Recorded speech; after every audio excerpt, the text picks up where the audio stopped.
I'm David Prosor, and you're watching Tape with Rabbi Doug. We're gonna see Rabbi Doug. We're gonna see Rabbi Doug. We're gonna see Rabbi Doug on your TV tonight. But Daddy, I want to watch Monday Night Football. Forget about Monday Night Football. There's no other thing we're gonna watch on Monday but Rabbi Doug. Yeah, Rabbi Doug on TV tonight.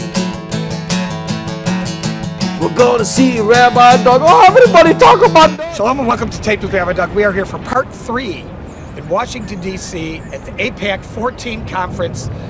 So many people, approximately 14,000 here to support Israel at this year's conference, the largest AIPAC conference ever here in Washington. You won't want to miss this final episode, so stay with us here on Taped with Rabbi Doug. I have the honor to introduce my constituent, a longtime friend, and your new president, Bob Cohen.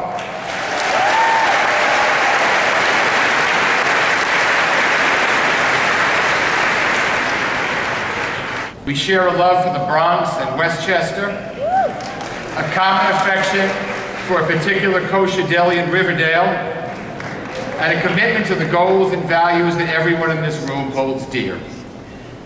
Bobby distinguishes himself as smart and insightful, and I know that he will bring those same qualities to his new position as AIPAC president.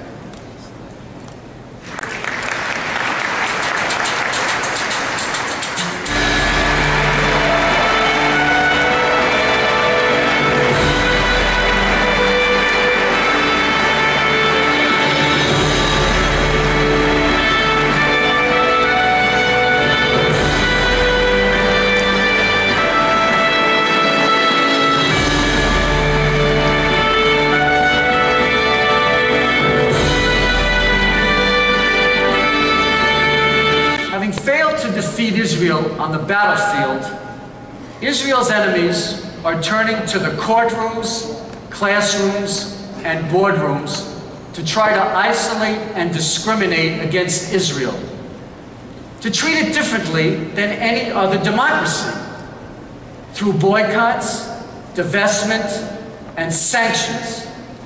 They are trying to deny the very legitimacy of the Jewish state. It's an outrage. Well, we have an answer. We will fight exclusion with inclusion. The best way to counter these attacks is by helping expand Israel's commercial, scientific, and academic access in the United States and beyond. We will make sure that Israel plays its proper role as a sovereign state at the United Nations, including competing for a seat on the UN Security Council.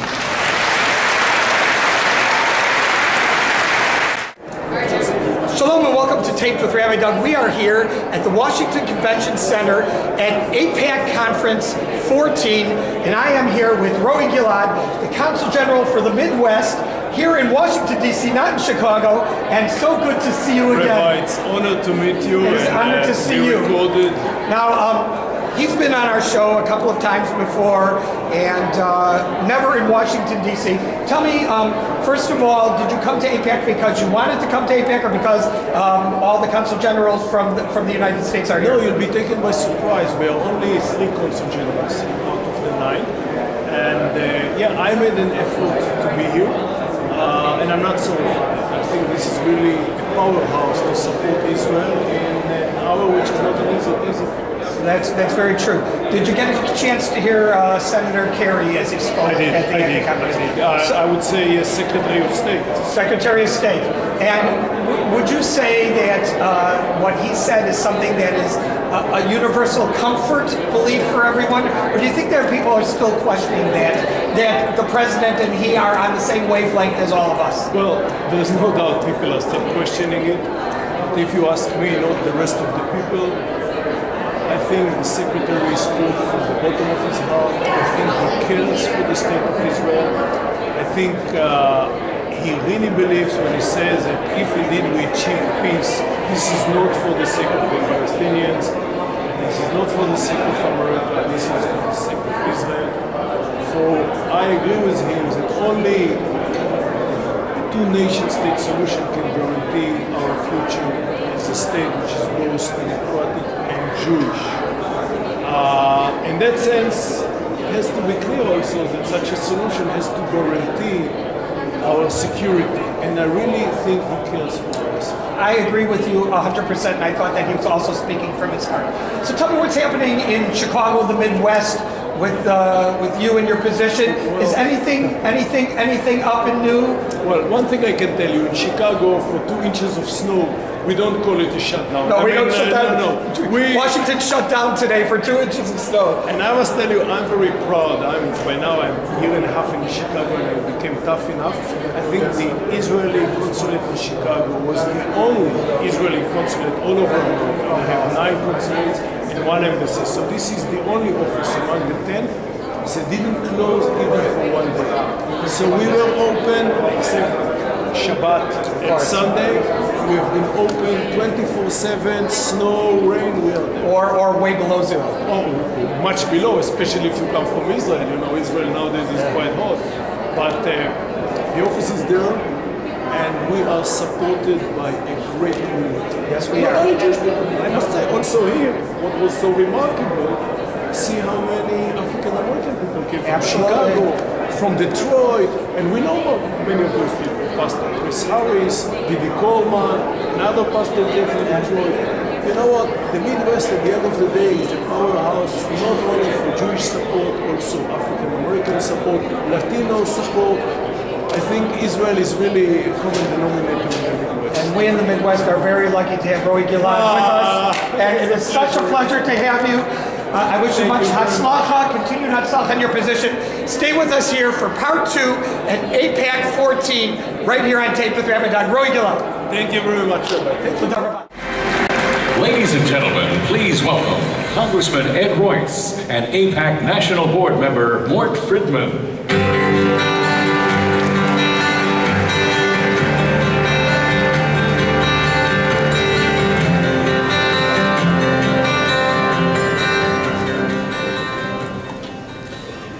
We met because of AIPAC.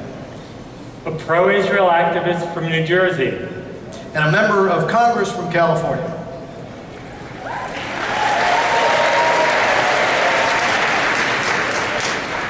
I had sat in Ed's office more than a dozen times over the last few years, but this time was different. On this day, Ed shared his family's story. It's not a story I tell often, but that day I was thinking of my dad. During World War II, he served as part of General Patton's Third Army, marching halfway across Europe. By the final days, he was in Bavaria, Germany. What the congressman didn't know was that my father was also in Germany. However, he was not a member of the U.S. Army. My father was an inmate at the Flossenburg concentration camp. With American troops close by, the Nazis evacuated the inmates and marched them 130 miles south toward the concentration camp at Dachau, toward what my father thought was certain death. American troops liberated Dachau. My father was one of the first to enter the gates after liberation. He couldn't believe his own eyes.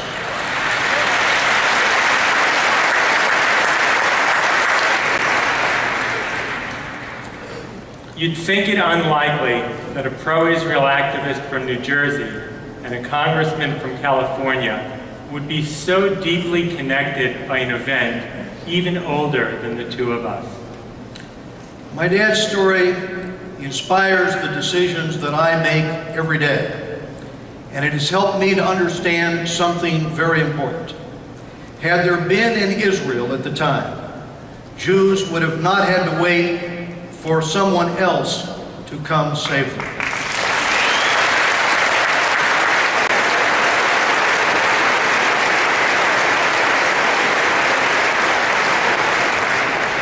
And thank you for your leadership in Congress.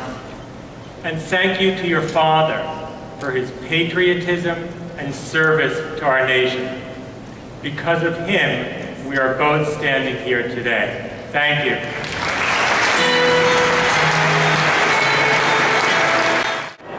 We're here on Taped with Rabbi Doug at the Washington Convention Center, Washington, D.C., and I'm here with Asaf Grumberg, who is from Stand With Us. And Stand With Us is an organization pro-Israel, Jewish community-oriented. Why don't you tell us a little bit? He is here from Chicago, so this is a great thing to run into him here at the AIPAC 14 conference. Tell us a little bit about Stand With Us. Well, Stand With Us is an educational pro-Israel organization. We're born 12 years ago. We're from LA originally, and we have grown tremendously in the past years. We have 18 offices around the world. We touch millions of people every year with our programs. We're on hundreds of schools around the country working with students, fighting anti-Israel groups, advocating for Israel, teaching students for Israel, and just making it a better place for Israel. So you're here from Chicago. What do you think about this conference? What are your opinions about this conference here on the AIPAC 14? I think that this was an incredible conference. 14,000 strong. AIPAC brought people from around the world to attend this conference, and we heard some very strong, very credible speakers that we had here. This conference, the past 2 days were just amazing, and we just heard Prime Minister Netanyahu talking about one of the biggest problems that the world is conquering, which is Iran. I was very happy to hear very strong words, not only from Prime Minister Netanyahu, but from a lot of our Congress members talking against it. Really, it's a good thing. I think the conference overall, the message is clear. Israel's here to stay, and the United States and Israel's partnership is unshaken.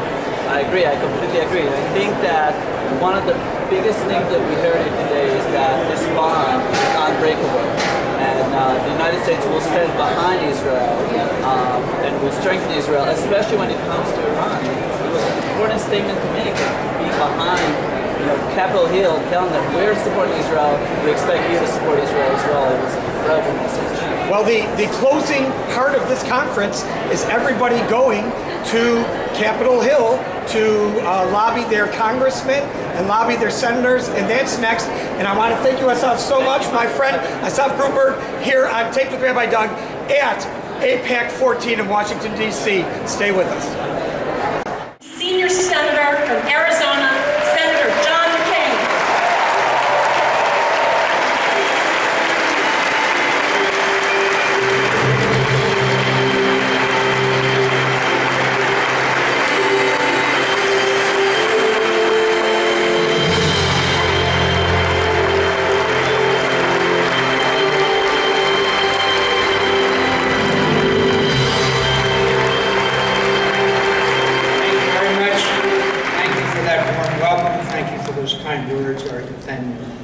Thank you for not mentioning that I lost running for President of the United States. Thank you.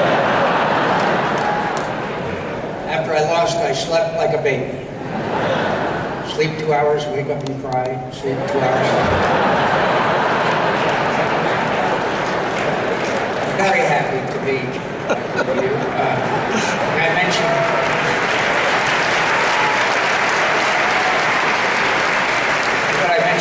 for sympathy for the families of the state of Arizona.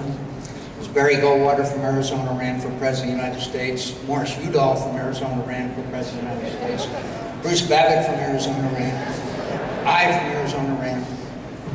Arizona may be the only state in America where mothers don't tell their children that someday they can grow up and be president. So I ask for sympathy. I noticed that the conference was introduced by my dear and beloved friend, Joe Lieberman, the finest man I have ever known in my life.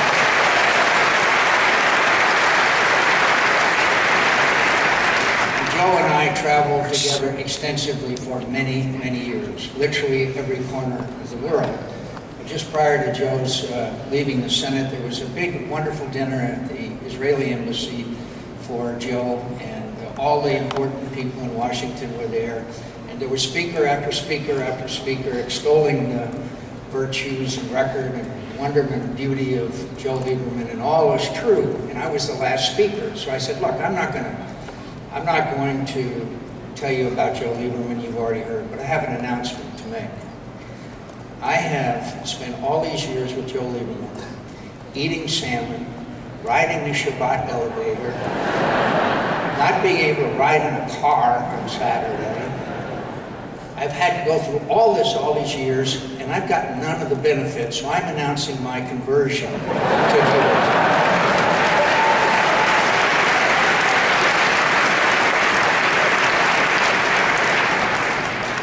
And Joe said, that was great, only I had to have a bruise. So I've changed my mind.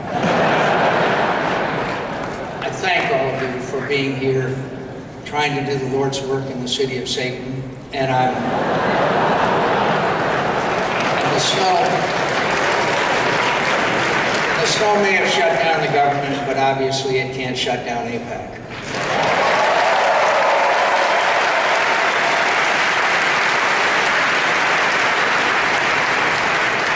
By the way, in case you missed it, only 12% of Americans approve of Congress. We're down to paid staff and blood relatives. My mother is 102 years old.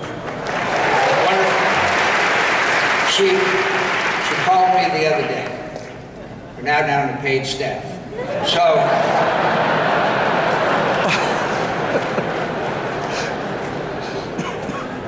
I really do come to you this morning with a heavy heart. With a heavy heart and great sadness because of the events that are taking place in Ukraine. And what happens in Ukraine is directly related to what happens in the Middle East, and obviously we know that what happens in the Middle East is vital to the existence of the state of Israel. I'm not going to go through the history of Ukraine with you, but the fact is Crimea is a sovereign part of the sovereign nation of Ukraine. And the people of Ukraine, by the hundreds of thousands, went to a square in sub-freezing weather that's saying that they did not want to be part of Putin's Russia. And that's what it was all about. And now that the Olympics are over, immediately afterwards, we now see the occupation of Crimea. And by the way, in case you missed it, one of the reasons why there's a majority population of Russians in Crimea is because Stalin exported all the Tartars. Over half of them were killed as he deported them from the Crimea. But the fact is that this is a blatant act on the part of Vladimir Putin, and one that must be unacceptable to the world community. It cannot stand.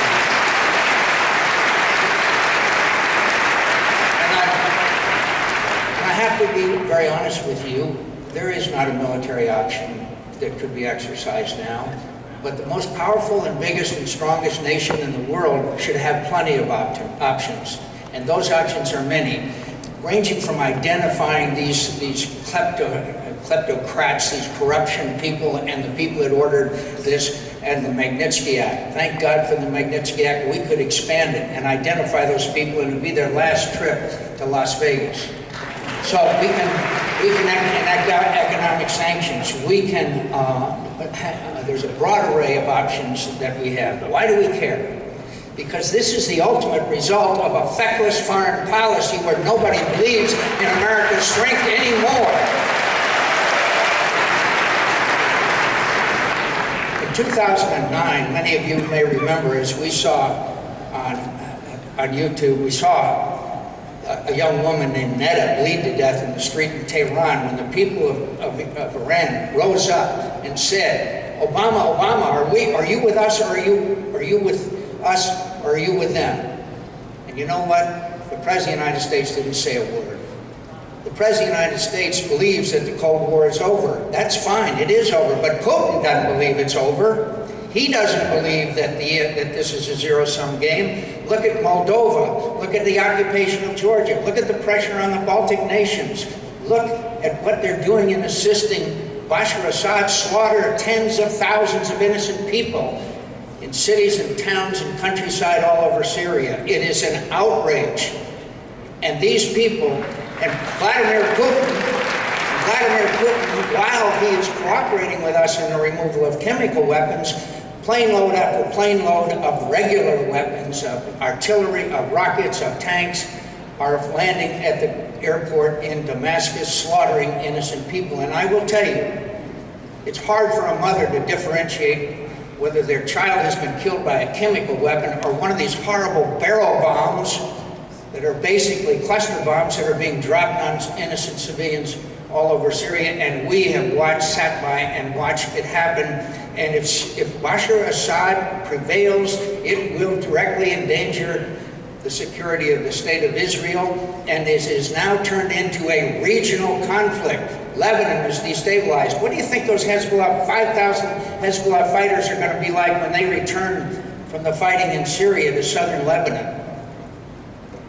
What do you think is going to happen if Bashar Assad continues to prevail as far as the other nations in the region are concerned? Jordan, probably our best friend, is destabilized. The whole situation cries out for American leadership, and I'm sorry to tell you, it's MIA. Now let me also,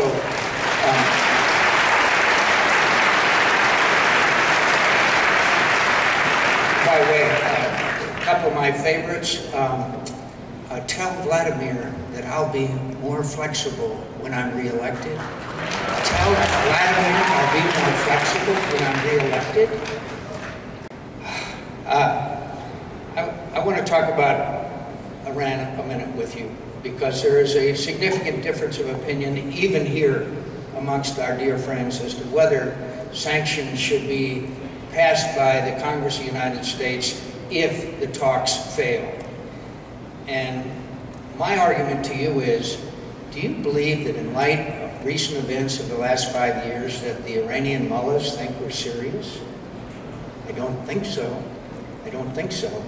I believe the Iranian people can have access to peaceful civilian nuclear energy, but that doesn't require an industrial uranium enrichment program. It doesn't require a heavy water reactor. It doesn't require advanced centrifuges. And it certainly doesn't require nuclear facilities dug deep in the mountains. I hope, as you do, that we can find a peaceful resolution to this crisis. My final word to you, my dear and beloved friends, America and Israel need you more today than ever before. Thank you, and God bless.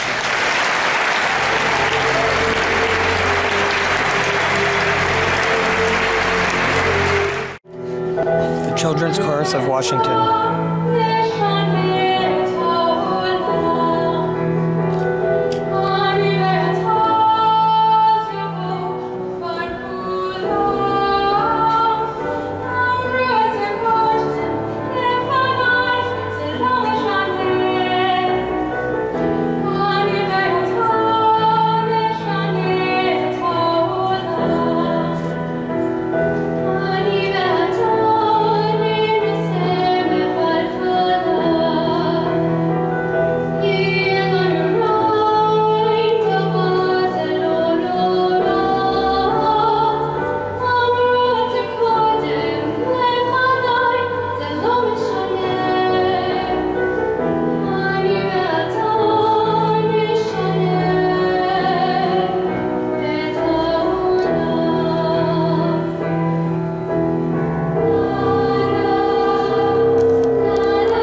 Ambassador to the United Nations, Ron Prosor.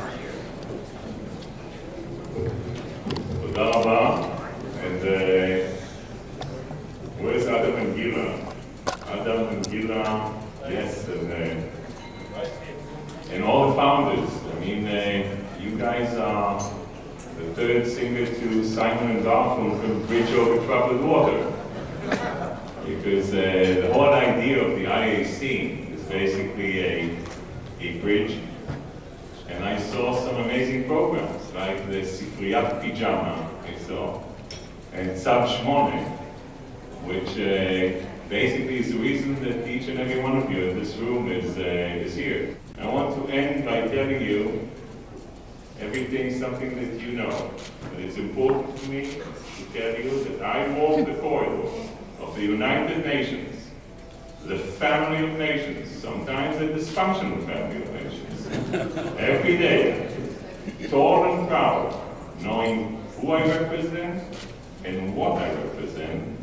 And I think you feel like me, and I'm fortunate, and we're all fortunate to have you in Tzad Shmone, beginning to really put everything that you know and your intelligence and your passion for the state of Israel on the line.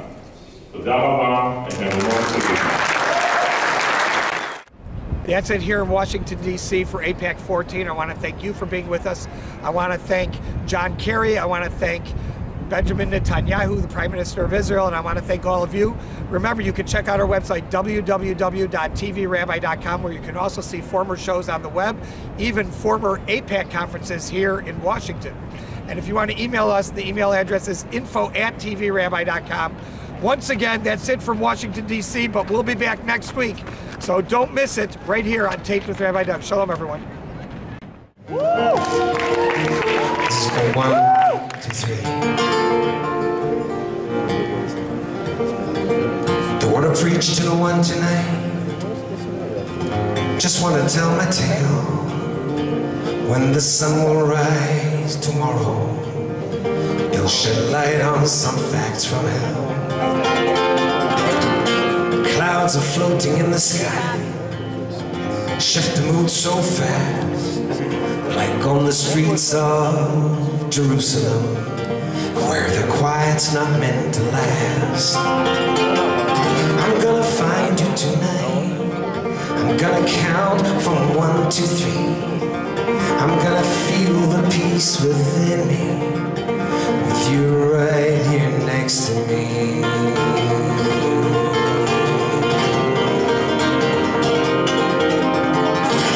I was born into this reality.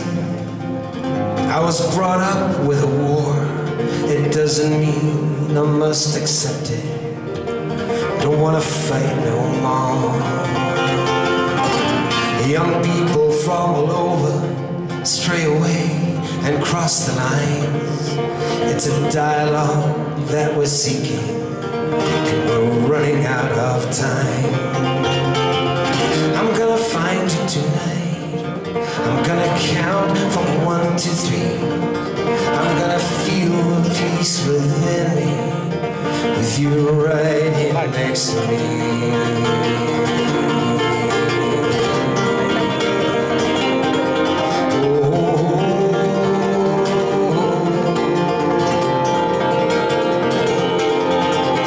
This has been a Taped with Rabbi Doug production.